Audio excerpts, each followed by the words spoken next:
channel has been running for a while now, so it's high time we had a match. I'm pleased to say I've got with me today another classic golf club enthusiast, and we're going to be playing two sets of clubs.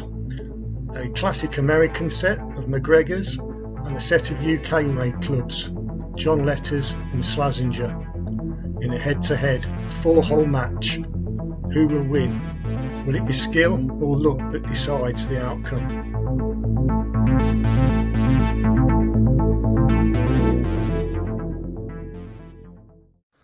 Right, the first YouTube match on classic golf clubs. I'm delighted to have with us today Christian McMillan, long-time aficionado of classic clubs, owner of the Retro Golf Workshop website.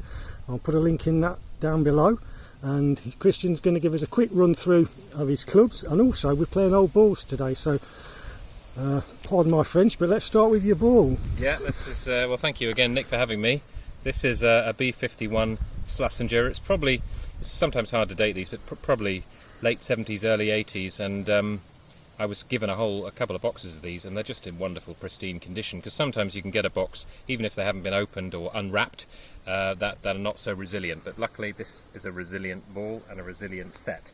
And the clubs that I've got today, I like to play MacGregor clubs. That's where I started in classic golf, is with collecting MacGregor about 10-11 years ago.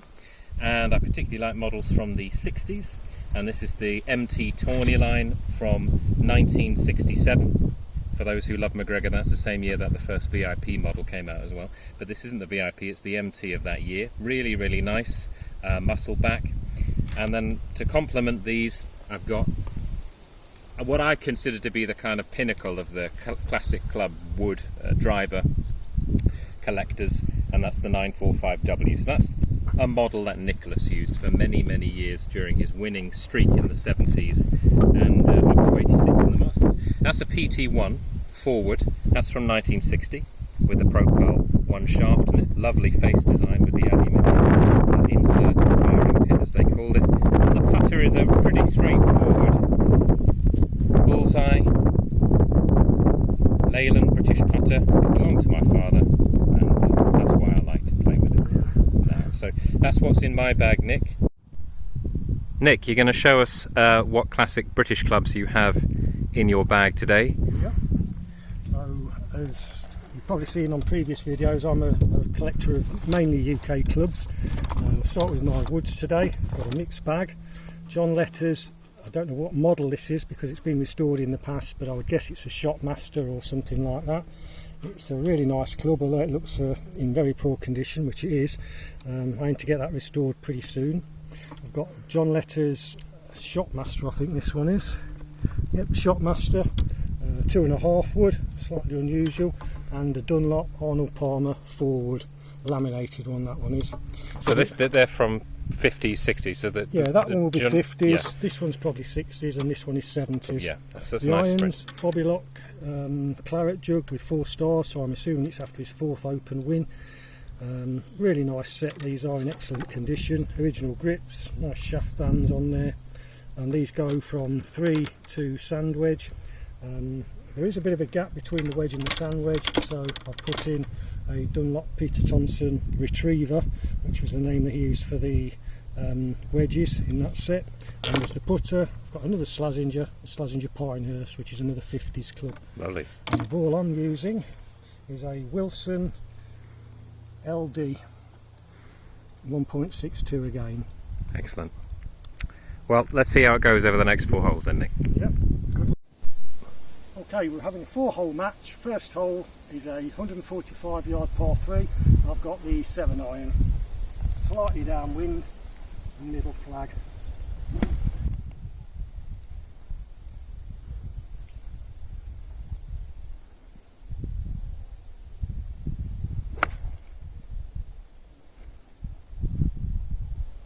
Bit thin, but I might have got away with it. So I've selected an 8-iron, my MT Tourney 8-iron. My opponent is in the middle of the green.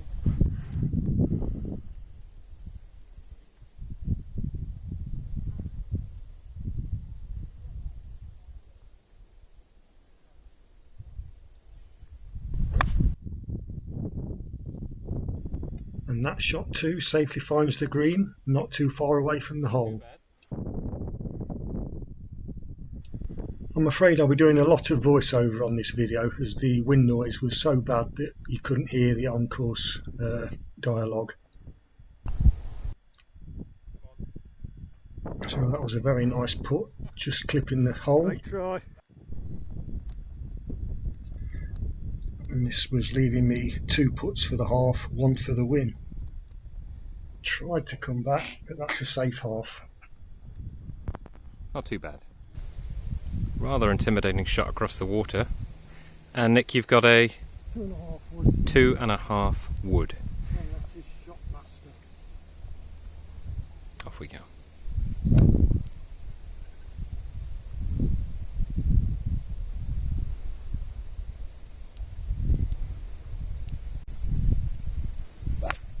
That's a lovely shot.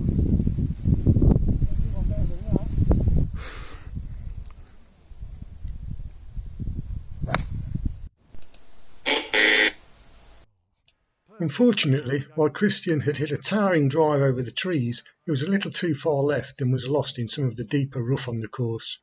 He graciously conceded the hole, which gave Team Slazenger a 1-up lead.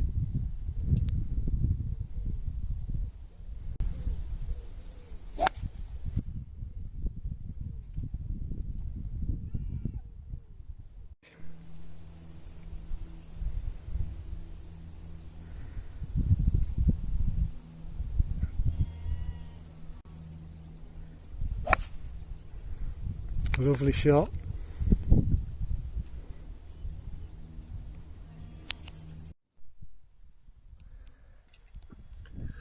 Not much to separate the drives, well maybe 20 yards, but it all came down to the second shot. I think I was hitting a 6-iron here and I needed to catch it well to carry the bunker.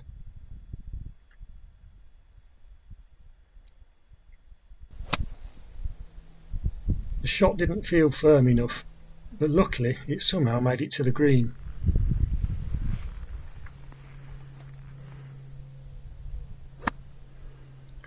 No such doubts about Christian's shot, which found the middle of the green. Look good. That left us a similar distance from the hole. Could anybody carve an advantage on the green?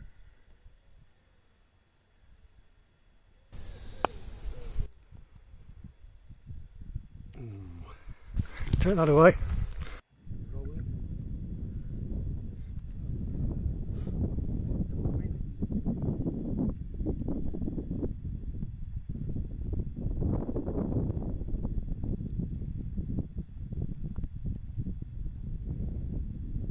Hole halved with tap-in pars.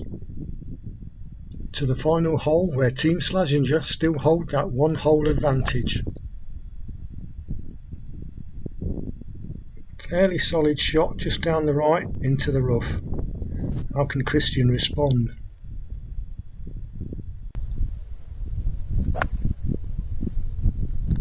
Bullet straight.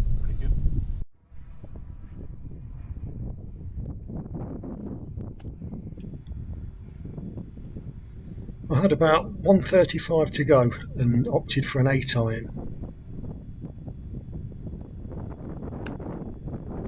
It was a pretty decent strike and found the green, which I felt was just about all I needed to do. But on his first time playing the course, I think he underestimated the uphill element to this shot and left it short in the bunker.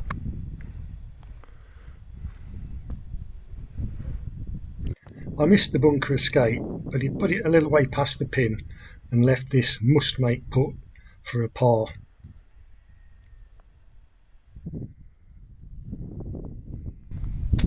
Oh! Thankfully the flags will be out on Monday. Unlucky that, Christian. That bit of bad luck, or call it mean-spiritedness if you like, meant that Team Slazenger had pretty much got the match tied up.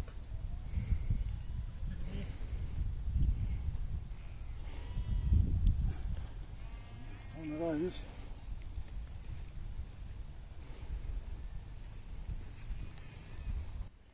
And luckily the Slazenger Pinehurst came through.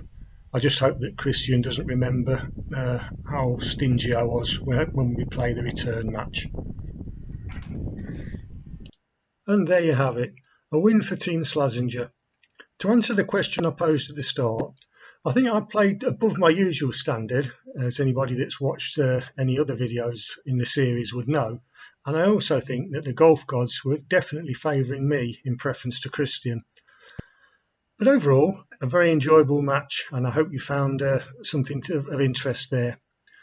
Well, thanks for watching, and I hope to see you next time.